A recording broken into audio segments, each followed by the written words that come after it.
Going to talk to Ronan and to Alan Quinlan in just a moment's time. The 15 for the game, obviously not revealed just yet. It'll be out this afternoon, but there is news in the papers this morning that reports that Johnny Sexton and Conor Murray will be our halfback pairing. Keith Wood was on Wednesday Night Rugby this week, and here he is on whether or not Johnny Sexton should change his ways. What we're trying to do is have a discussion over what puts us in the best position possible come World Cup time, which we know is the exact same thought process that Joe Schmidt's having, with more information than we're having, right? So, and he has set out his stall of what he likes and who he likes and how they like to play. I think ultimately he'd like Joey Carberry to have a little bit more of the control that Johnny has, but still keep that bit of a spark or the ability to accelerate onto a ball, and which we don't see as much of from Johnny anymore. And that's fine and right, by the way. And when we're talking about changing to not give that pass, I want him to give that pass and get creamed at it, and we win a World Cup on the back of it. We score in the last couple of minutes and he goes off, then I think that's an acceptable time to get hurt and go off. But I can tell you, every player that goes past 30, and I didn't play for, I played for 2 years past 30. I retired, just shy of my 32nd birthday. You change your game because you change so that you can be more effective. And it's funny how people would say it's self-preservation and all that. It's not. It's about effectiveness on the field. If you're a better team with you on the field, you want to stay on the field, you want to do more, you want to do different types of things, you want to bide your time when you need to, you want your game moments to be magic, to lead to scores, to lead to huge changes in a game. Johnny Sexton does that all the time. There's no criticism of that fact because he just does it all the time. The problem is when he does it, he often gets battered and goes off the field. I still want him on the field. So whatever it's not even a mindset change, whatever the structural change for how he goes about the game to keep him on the field for 75 minutes, I'd rather that than 25. That's all I'm saying. You can check out that full piece up on our YouTube channel. Alan Quinlan, good morning to you. Good morning, Adrian. Ronan is on the line as well. We'll pick up that point, lads, to begin with, if we can. Ronan, I'll come to you on it first, just about the opportunity for Johnny Sexton to, as Keith puts it, to change his game to protect himself. Yeah, I suppose from Johnny's point of view, or from a number 10's point of view, it just doesn't come into the equation, Adrian. I think... he got a bad shot against Scotland, but you look at some of the clips, which an awful lot of the backs are getting hit in throughout Six Nations, our club rugby. A lot of fellas are getting belted. So, this was a great power play they played. He took the ball to the line and, the Scottish prop followed through and buried Johnny. But that happens at rugby. I don't think he's getting special treatment. I don't think... I don't think he's been targeted more frequently than he has been in the last 6-8 years. So, in that regard, I think it's business as usual as far as I'm concerned. I don't really get what the big drama is about. Yeah, I think the point that he's making, to try and paraphrase him correctly, is not so much that he's getting any special treatment, but more almost that he needs to manage himself. So, like, to use that example, exactly. Stockdale tried. Woody is basically saying that he wants Johnny to be effective and efficient, and of course he does, and you do change your game, but like sometimes 33 sounds old, but then when you're the guy in that body, I can remember as 34, you're quite a competitive animal as well. You don't think that you have to play off the line or anything like that. So it's not as if this guy has shaky bones or anything. It doesn't operate like that. At 33 you're in serious good nick.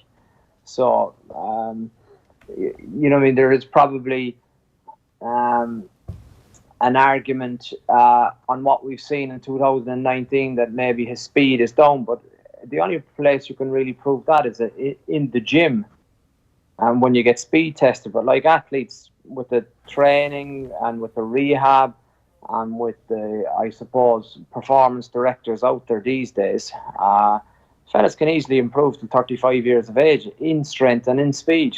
It's proven fact.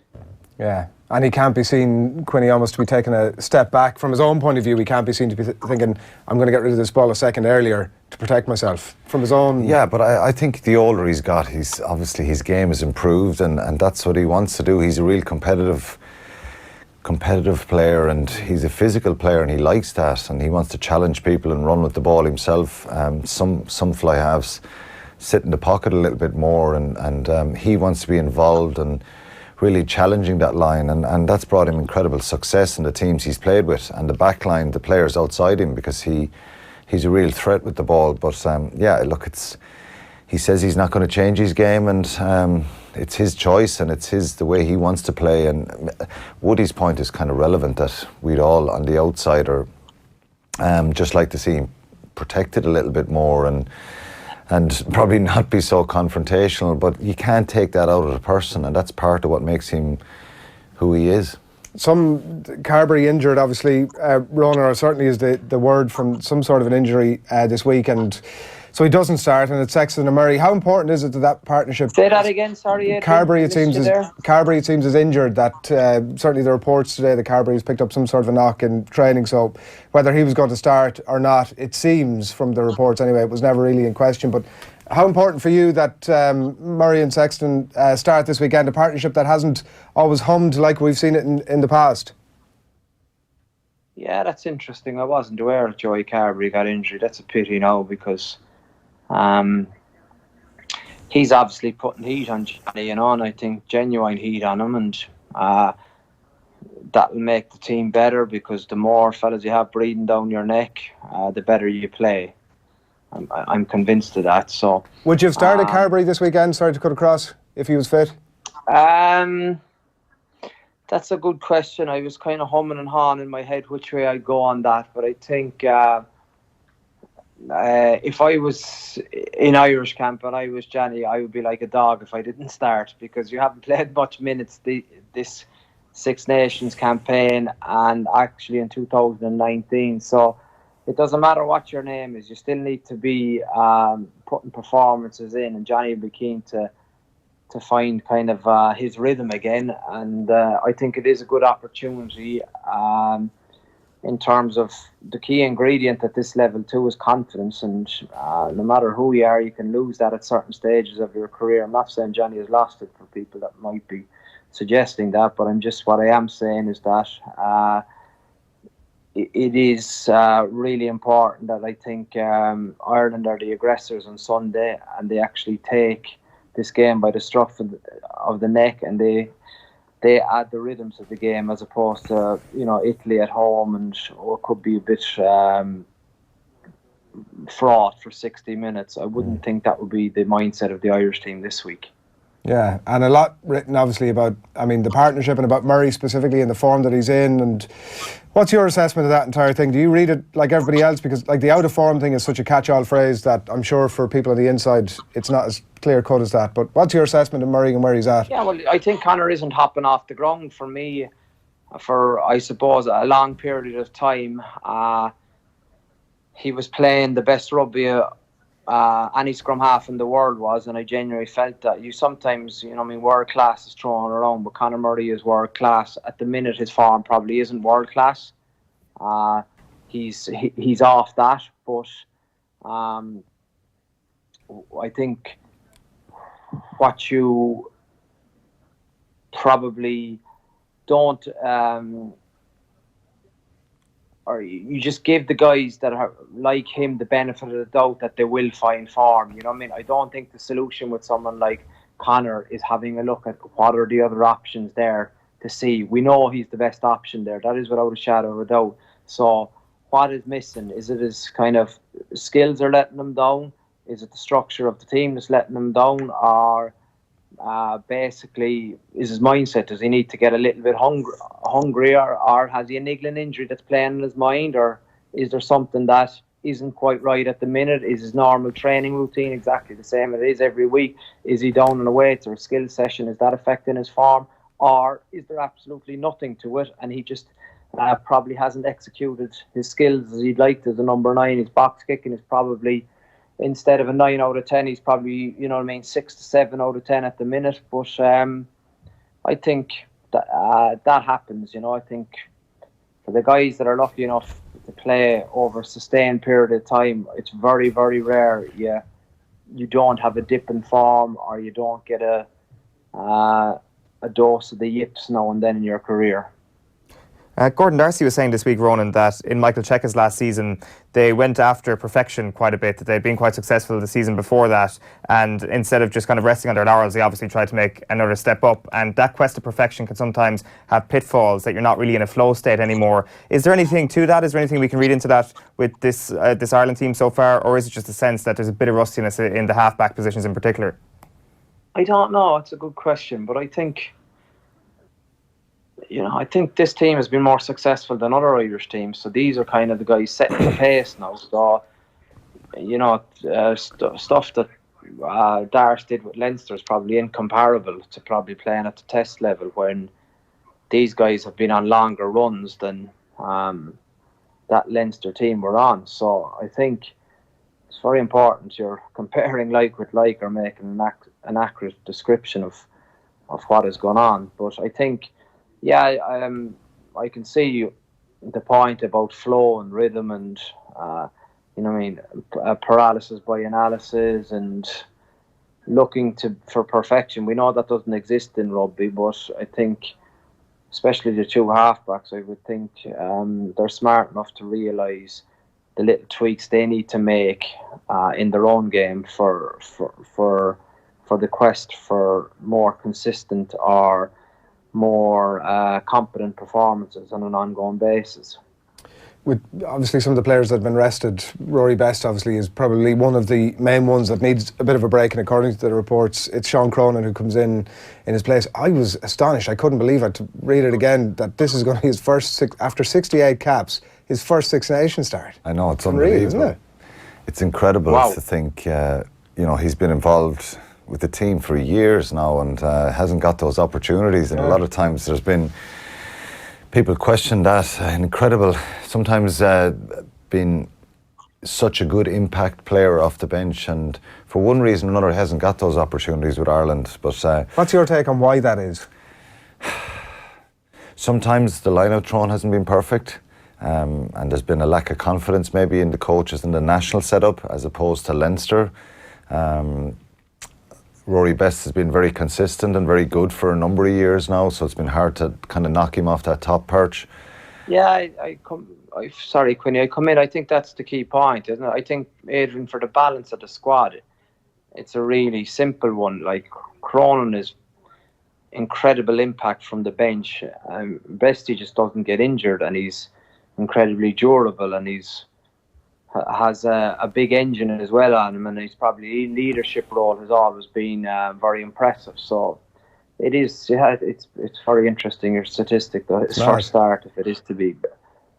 But there has been other hookers start in terms of not Rory Best. You have Niall Scanlon, wasn't it, who was the guy was it in Italy 2 years ago? Or sorry, in France he came in at late notice, wasn't he, for Rory Best? Yeah. Well, I mean, I do wonder if this election confirms Cronin almost as number two, and Yeah, well, look, it's hard to know. I think Niall Scannell will certainly be in the mix. James Tracy and the Ulster hooker, he's going to kill me. The other, number two. Jeez, come to us in a minute. We're all gone blank on that one. He'll kill us. What was the question? We're just debating other options. Drawn a blank on who the replacement Ulster hooker is. We'll come back to it in a second. But the capacity to, so that Irish front row, the normal Irish front row, and its capacity. Rob Herring. Rob Herring, yeah. We can rely on the out half to Rob tell us. Herring is going to kill us. We need a fly half in New Zealand to remind us about.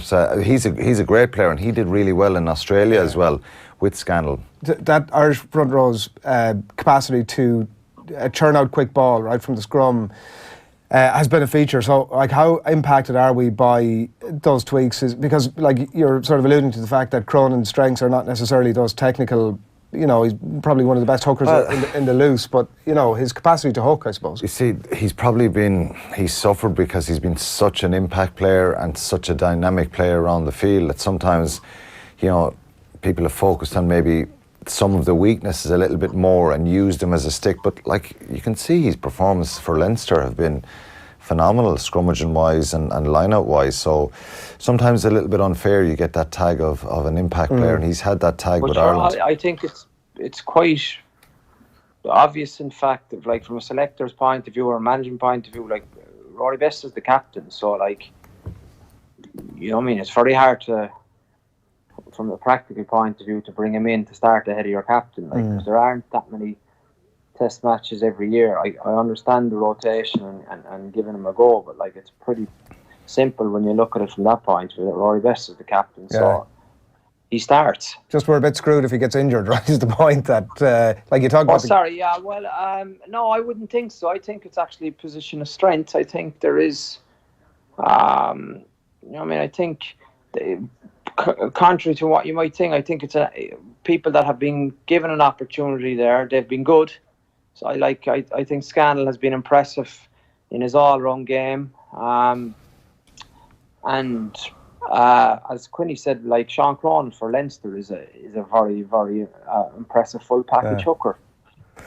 Back row, if the team is to be believed, Jordy Murphy comes in place of Jack Conan and must be pretty peeved. I mean, unless he's picked up some sort of an injury. Yeah, and this is the problem with the game being Sunday. We don't have a team. It's speculation, and if I was Jack Conan and I wasn't injured, I'd be very disappointed. But Jordy Murphy, on the other hand, then you're giving him an opportunity, and you're kind of looking at that depth chart again. But there's not going to be that many opportunities between here and those World Cup warm-up games. So it'll be interesting to see that. Sean O'Brien again. I think Sean obviously needs games, and it'd be great to see him kind of have a few Bullock runs around the field against Italy on Sunday, and that'll kind of stand him in good stead going into the last kind of block of games. And Josh van der Fleer, you could say, is unlucky as well, you know what I mean, from where he was probably... So what potentially is the back row? It looks like Peter O'Mahony, Jordy Murphy and Sean O'Brien. That's the speculation from the papers, but we'll wait and see. Look, on the Peter O'Mahony, because you mentioned the leadership thing a bit earlier, Ronan, the Peter O'Mahony question. So if this is the team and he captains them, I'm interested to get both your opinions on a player who obviously is quite prone to have the engine overheat at times in that captaincy role. Both your takes on that? Alan, start. The engine overheat. Well, I've been prone to have my own engine overheat at times over the years, but... Your diesel engine. Diesel engine, yeah. You were more of a petrol man.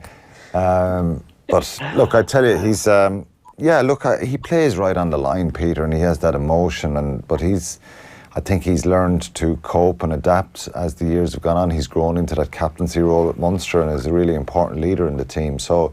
But if he's losing the plot, as he can do, right? He's done it in this Six Nations, and he's up in the referee's grill in a way that he shouldn't be, and he's getting involved with players. Like, there's any amount of clips of him using choice language. When did he lose the plot, Adrian? He had a bit of a pop off, was it Sinclair in the England game? But that's exactly what you want him to do. As captain, though. Yeah. Are you suggesting Johnny Sexton should be captain? But he wasn't captain on that occasion, so he's fully entitled to do that. So he dials it down when he's captain? I think most definitely. I think there would be different behaviours or mannerisms. I think his approach all week, if you know you're captain, it's different. But, like, to be fair, you know what I mean, I think of all the guys in a white jersey that there, was easy to pick who was going to rile him, and I'd say you give Sinclair the exact same reaction yourself, Adrian, even if you were warned by Sexton all week. I wouldn't. You would. I think there's a trust there.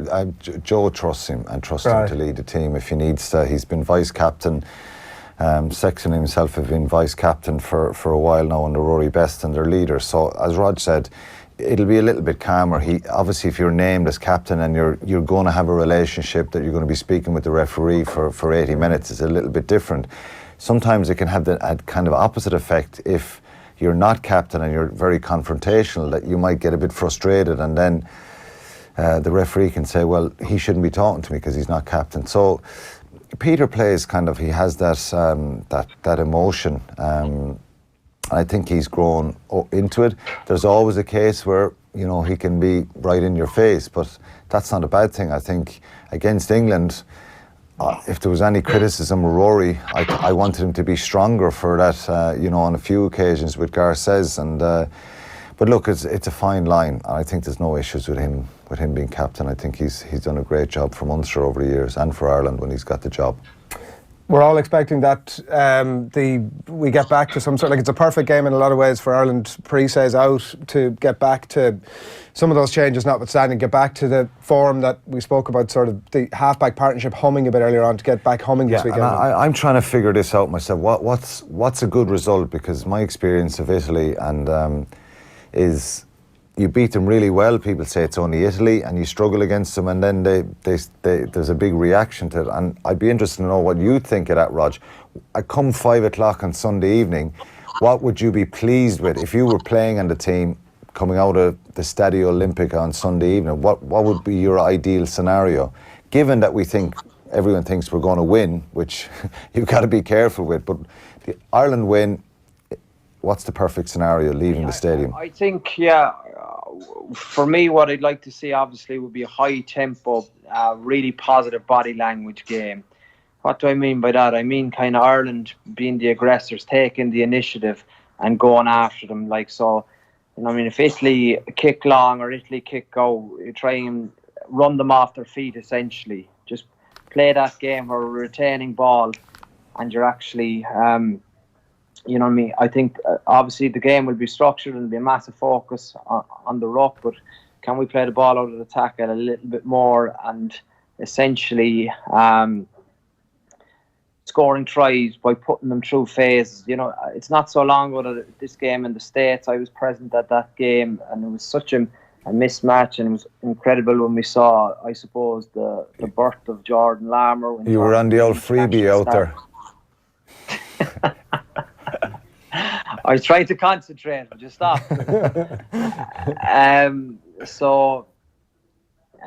That's I think, and I looked at it, obviously.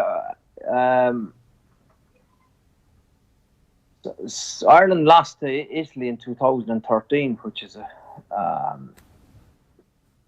which is frightening in some regard. But it was also good, and I was only slagging Sean O'Brien. Sean O'Brien beat the All Blacks. I never beat the All Blacks, but I never lost to Italy. I said to Shawnee, Shawnee lost to Italy.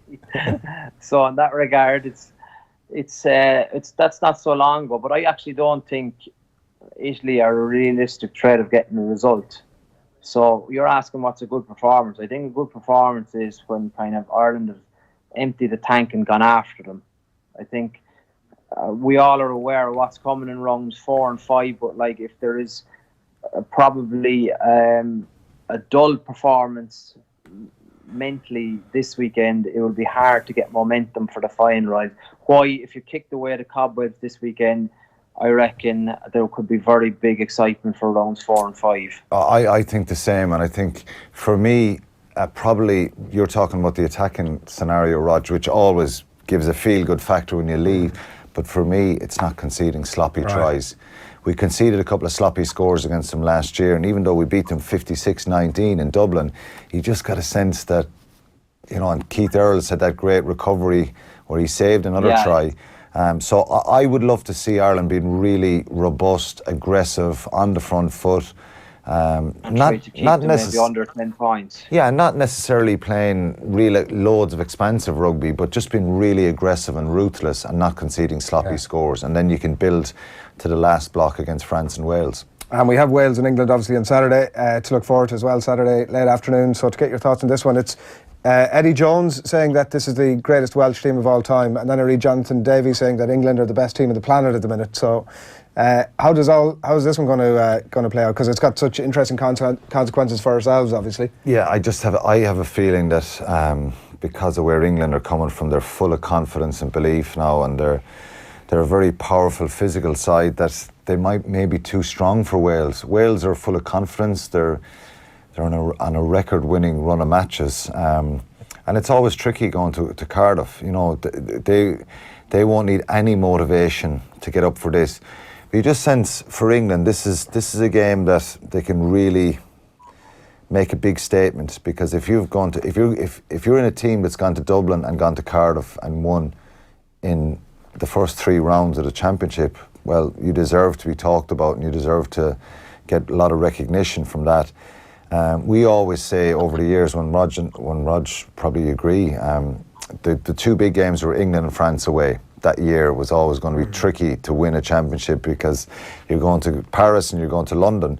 For England to go to Dublin and to go to Cardiff, well, they'll deserve a Grand Slam, and they'll get a Grand Slam if they win on Saturday. I just sense that they're too powerful and that they've completely flipped this around now. But you never know. Wales will be really up for this game, but I just don't know if they're good enough and powerful enough to stop them.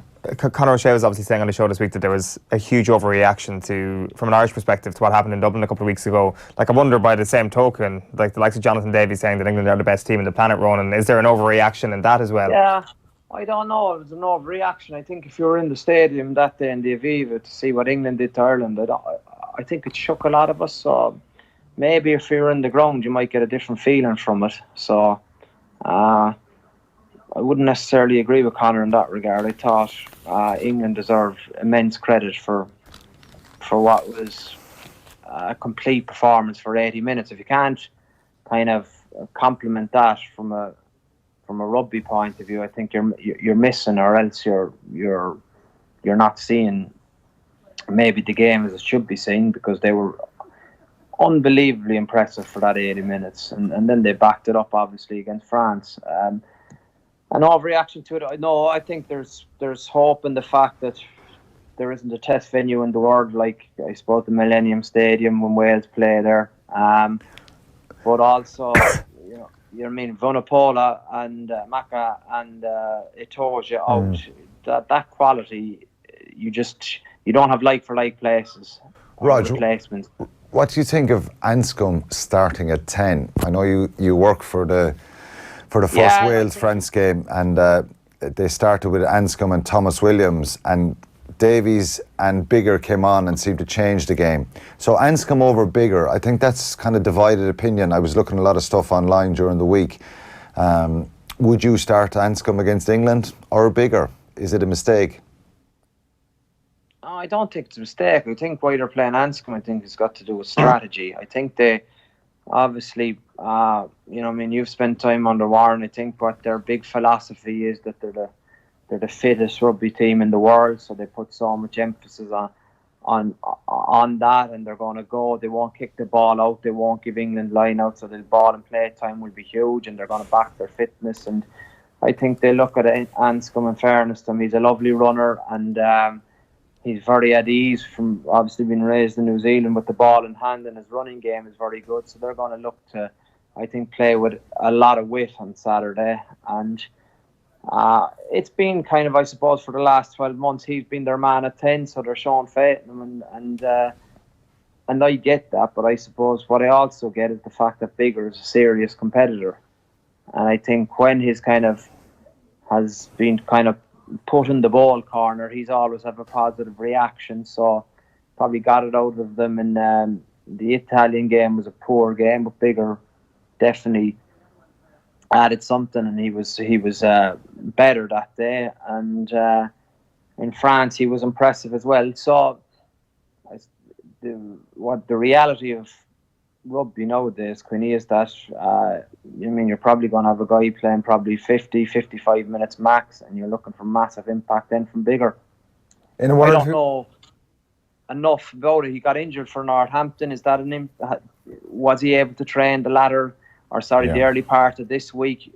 Teams like to kind of have uninterrupted preparation and test week, and if there's very little between two of your players, the guy who's kind of 100% fit will always get the nod, Adrian. In a word, who wins it? From both of you? For me, England. Yeah, England as well. That'd be my concern. Anscombe was a great player, brilliant attacking player, but I just think Farrell, Tuilangi, Tom Curry, if they harass him, the way that they put that pressure on the Ireland halfbacks. That's exactly what they'll try and do. I hope they don't kick the leather off the ball this week. 47 kicks against France. Was it? Yeah. Yeah, it was crazy. So hope. But look, that'll be a great game to watch. There'll be a real bite to that. An incredible stadium to play in. Ronan, you hung on last weekend? Yeah, we did. We left the killer instinct. We were 12-3 up, had a penalty, and went to the corner. Ball didn't go to the corner, so just a little bit rusty on the first day out. Didn't put them away, and in fairness to the Blues, they're under new management. A lot of good individuals. They got a lot of, I suppose, better team patterns, and they hung in there, and they went. They were on the ropes for a bit, but they were unlucky not to get the result. I think, in fairness, if the Blues had won, you couldn't say that they were lucky. So, got a few key learnings from it, and we're looking forward to this time tomorrow night. We'll have finished playing the Hurricanes.